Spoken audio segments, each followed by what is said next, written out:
Primitive Neolithic Civilizations. About 10,000 BC, the geography of the world was very similar in its general outline to that of the world of today.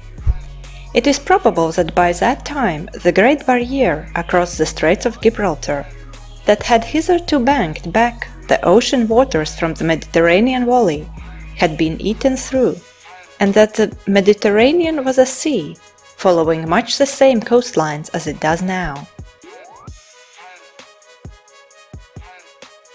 The Caspian Sea was probably still far more extensive than it is at present, and it may have been continuous with the Black Sea to the north of the Caucasus Mountains. About this great Central Asian Sea, lands that are now steppes and deserts were fertile and habitable. Generally, it was a moister and more fertile world. European Russia was much more a land of swamp and lake than it is now, and there may still have been a land connection between Asia and America at Bering Straits. It would have been already possible at that time to have distinguished the main racial divisions of mankind as we know them today.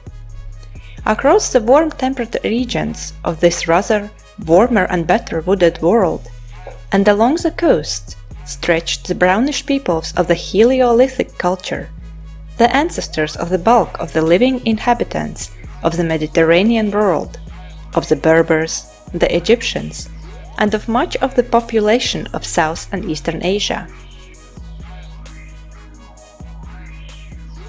This great race had of course a number of varieties.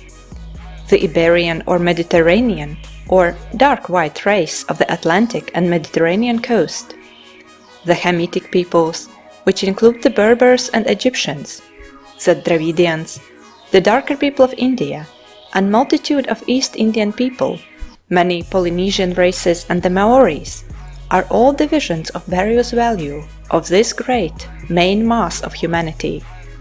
Its western varieties are whiter than its eastern. In the forests of Central and Northern Europe, a more blonde variety of men with blue eyes was becoming distinguishable, branching off from the main mass of brownish people, a variety which many people now speak of as the Nordic race. In the more open regions of northeastern Asia was another differentiation of this brownish humanity in the direction of a type with more oblique eyes, high cheekbones, a yellowish skin, and very straight black hair, the Mongolian peoples. In South Africa, Australia, in many tropical islands in the south of Asia, were remains of early Negroid peoples. The central parts of Africa were already a region of racial intermixture. Nearly all the colored races of Africa today seem to be blends of the brownish peoples of the north with a Negroid substratum. We have to remember that human races can all interbreed freely, and that they separate, mingle, and reunite as clouds do. Human races do not branch out like trees, with branches that never come together again. It is a thing we need to bear constantly in mind, this remingling of races at any opportunity. It will save us from many cruel delusions and prejudices if we do so. People will use such a word as race in the loosest manner and base the most preposterous generalizations upon it. They will speak of a British race or of a European race. But nearly all the European nations are confused mixtures of brownish, dark white, white, and Mongolian elements. It was at the Neolithic phase of human development that peoples of the Mongolian breed first made their way into America. Apparently, they came by way of Bering Straits and spread southward. They found caribou, the American reindeer, in the north and great herds of bison in the south. When they reached South America, there were still living the glyptodon, a gigantic armadillo, and the Megatherium, a monstrous clumsy sloth as high as an elephant. They probably exterminated the latter beast, which was as helpless as it was big. The greater portion of these American tribes never rose above a hunting nomadic Neolithic life. They never discovered the use of iron, and their chief metal possessions were native gold and copper. But in Mexico, Yucatan, and Peru, conditions existed favorable to settled cultivation, and here, about 1000 BC or so, arose very interesting civilizations of a parallel but different type from the Old World civilization. Like the much earlier primitive civilizations of the Old World, these communities displayed a great development of human sacrifice about the processes of seed time and harvest. But while in the Old World, as we shall see, these primary ideas were ultimately mitigated, complicated, and overlaid by others, in America they developed and were elaborated to a very high degree of intensity. These American civilized countries were essentially priest-ruled countries. Their war chiefs and rulers were under a rigorous rule of law and omen. These priests carried astronomical science to a high level of accuracy.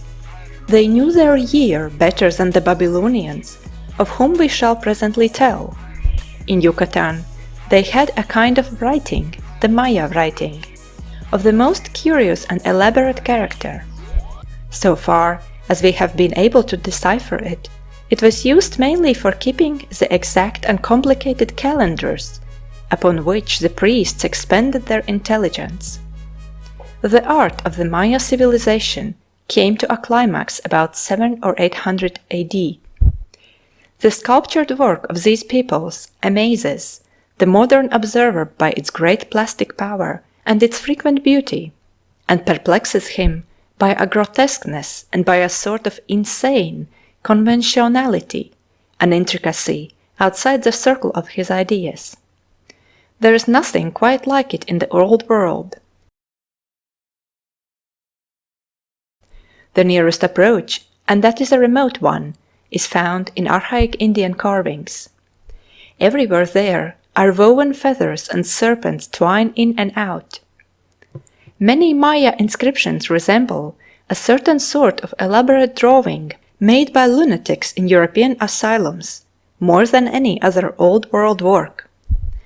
It is as if the Maya mind had developed upon a different line from the Old World mind, had a different twist to its ideas, was not, by Old World standards, a rational mind at all. This linking of these aberrant American civilizations to the idea of a general mental aberration finds support in their extraordinary obsession by the shedding of human blood. The Mexican civilization in particular ran blood. It offered thousands of human victims yearly. The cutting open of living victims, the tearing out of the still-beating heart, was an act that dominated the minds and lives of these strange priesthoods. The public life, the national festivities, all turned on this fantastically horrible act.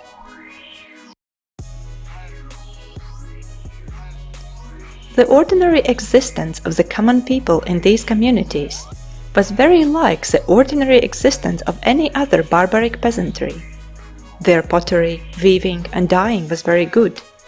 The Maya writing was not only carven on stone, but written and painted upon skins and the like.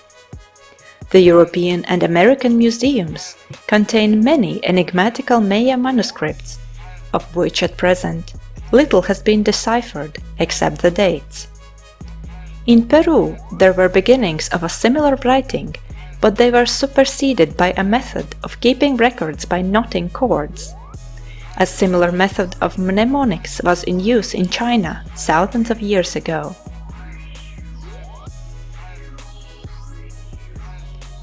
In the Old World before 4,000 or 5,000 BC, that is to say 3 or 4,000 years earlier, there were primitive civilizations not unlike these American civilizations. Civilizations based upon a temple, having a vast quantity of blood sacrifices, and with an intensely astronomical priesthood. But in the Old World, the primitive civilizations reacted upon one another and developed towards the conditions of our own world. In America, these primitive civilizations never progressed beyond this primitive stage. Each of them was in a little world of its own. Mexico, it seems, knew little or nothing of Peru until the Europeans came to America. The potato, which was the principal foodstuff in Peru, was unknown in Mexico. Age by age these peoples lived and marveled at their gods and made their sacrifices and died. Maya art rose to high levels of decorative beauty. Men made love and tribes made war. Drought and plenty, pestilence and health followed one another. The priests elaborated their calendar and their sacrificial ritual through long centuries, but made little progress in other directions.